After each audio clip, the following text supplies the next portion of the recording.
नया फिर दिन हुआ,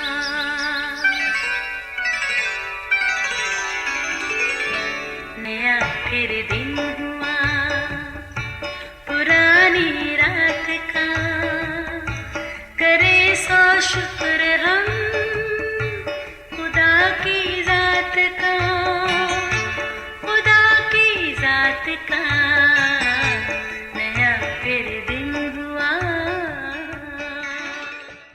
आज की आयत, जब तू ज़ियाफ़त करे तो गरीबों, लुंचों, लंगड़ों और अंधों को बुला और तुझ पर बरकत होगी, क्योंकि उनके पास तुझे बदला देने के लिए कुछ भी नहीं।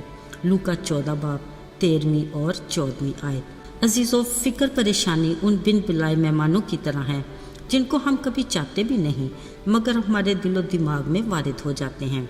अगर कभी मसरूफ़ ज़िंदगी में चंद फुर्सत के लम्हात मुयस्सर आते हैं तो हम कोई मुस्बत सोच की बजाय किसी गैर ज़रूरी बात की फ़िक्र ले बैठते हैं।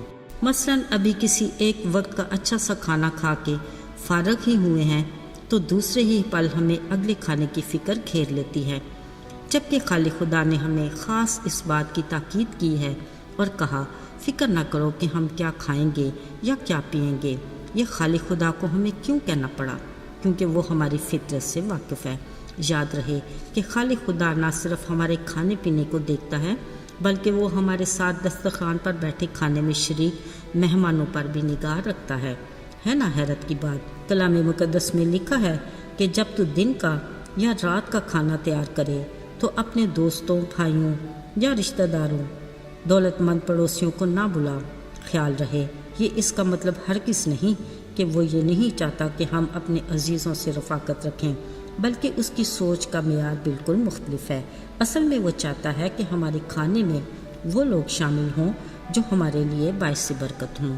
बिलाशुबा हमारे अजीज़ जब हमें अपने घर दावत के लिए बुलाएंगे तो वो हमें बेहतर से बेहतरीन खाना खिला सकते हैं। ऐसे में यकीनन शुक्रगुजारी की गुंजाइश कम ही होती है। अजीज़ों, ज़रा गौर करें, खुदा की सोच किस कदर मुनफरिद है। वो चाहता है हमारे मेहमान गरीब, लुंजे, अंधे, लंगड़े यानी ज़रूरतमंद हों, जो हमारे लिए बाइस बरकत हों और खालिक की शुक्रगुजारी का बड़ा वसीला बने। ज़ाहिरी बात है, ऐसे मेहमान बदले में तो हमें कुछ नहीं दे सकते मगर दुआए खैर तो दे सकते हैं, जिसकी असल में हमें ज़रूरत भी है और खुदा की नज़र में पसंदीदा भी, क्योंकि रोटी पानी पर बरकत देने वाला तो वही है। मगर हम इसी रोटी पानी की फ़िक्र में अपनी ज़िंदगी गुजार देते हैं। शायद हमारी सोच में दूर दूर तक भी ऐसे ज़रूरतमंद मेहमानों की दावत याद नहीं, मगर आज खुदावंद हमें बरकत देने और बदला पाने के इस अनोखे असूल के बारे में आगाह करता है, जो हर हाल में हमारे लिए बेहतर है। यूँ हम खुदा की खुशनुदी हासिल कर सकते हैं। अजीज़ों, याद रहे, खुदा ने भी अपनी बादशाही की ज़ियाफ़त उनके लिए खुली रखी है जो रास्तबाजी के भूखे और प्यासे हैं, ताकि वो आसूदा हों, जो इस रूहानी नेमत को जानते तो हैं मगर हासिल करके मुस्तफ़ीद नहीं होना चाहते। वो दुनिया की गैर ज़रूरी फ़िक्रों में पड़े रहते हैं। अजीज़ों, खुदा के दिए हर मौका को गंवा देते हैं। हम रस्मी मसीही बनकर मसीही सरगर्मी में सरगर्म तो रहते हैं मगर अमली मसीही ज़िंदगी में नीम गर्म है, जिसके बारे में खुदा का कलाम वाज़ेह है कि तू ना गर्म है और ना ही सर्द, बल्कि तू नीम गर्म है, इसलिए मैं तुझे अपने मुंह से निकाल फेंकने को हूँ। मेरे अजीज़ों, नामी मसीही से खुदा को कोई सरोकार नहीं। वो हमें अमली मसीही देखना चाहता है। बिलाशुबा उसकी बरक़ात हमारे सामने रखी हैं, मगर हम उसके फरमान के मुताबिक उन असूलों पर अमल नहीं करते जिससे बढ़कर हम उन बरक़ात को हासिल कर सकें। हम पीछे मुड़कर अपने माजी के आराम और आसाइश को देखते हैं, आगे बढ़कर उसकी ताज़ा बरक़ात के लिए हिम्मत नहीं कर पाते।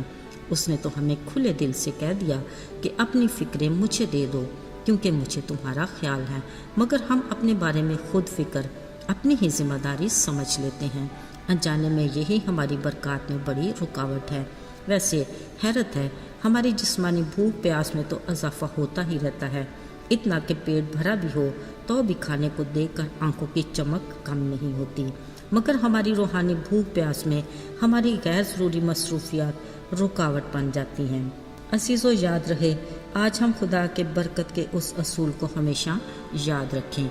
अजीज़ों, खुराक की सबसे बड़ी फ़िक्र में اپنی ہر دعوت میں اپنے مہمانوں پر نظر ثانی ضرور کریں۔ سننے میں یہ بات اگرچہ معمولی سی ہے، مگر خدا کے ان الفاظ کا اثر بہت گہرا ہے۔ عزیزو، یسوع نے اپنی زمینی زندگی میں ان لوگوں کی دعوت کو قبول کیا جن کے بارے میں مذہبی ٹھیکیدار یہ کہتے تھے، دیکھو اس کھاؤ اور شرابی آدمی کو جو محصول لینے والوں اور گناہ گاروں کے ساتھ کھاتا پیتا ہے۔ باوجود اس کے مسیح یسوع ہمیشہ دوسروں کے لیے برکت کا باعث بننے کو ترجیح دیتے تھے، کیونکہ ان کا مقصد کھانا پینا نہیں بلکہ اصل مقصد یہی ہوتا تھا۔ عزیزو، خدا کی اس بات پر سنجیدگی سے دھیان دینے اور عمل کرنے کی اشد ضرورت ہے۔ آئیے دعا کریں۔ اے زندہ اور جلالی آسمانی باپ، تو کس قدر عظیم ہے۔ جب ہم تیری قدرت کے کاموں کو دیکھتے ہیں تو ہمارے دل خوشی سے بھر جاتے ہیں اور ہمارے لب شکر گزاری کے لیے کھل جاتے ہیں۔ اے خدا، تو جو بھلا ہے اور ہمارے لیے بھلائی ہی کرتا ہے، ہمیں اپنے فرمان پر عمل کرنے کی توفیق عطا کر، جس کے بدلے میں ہم تیری برکات حاصل کر سکتے ہیں۔ ہمیں آج کے دن کے لیے کام کاج کرنے کی طاقت اور حکمت دے اور تازگی عطا فرما۔ یسوع کے مبارک اور مقدس نام میں مانگتے ہیں، آمین۔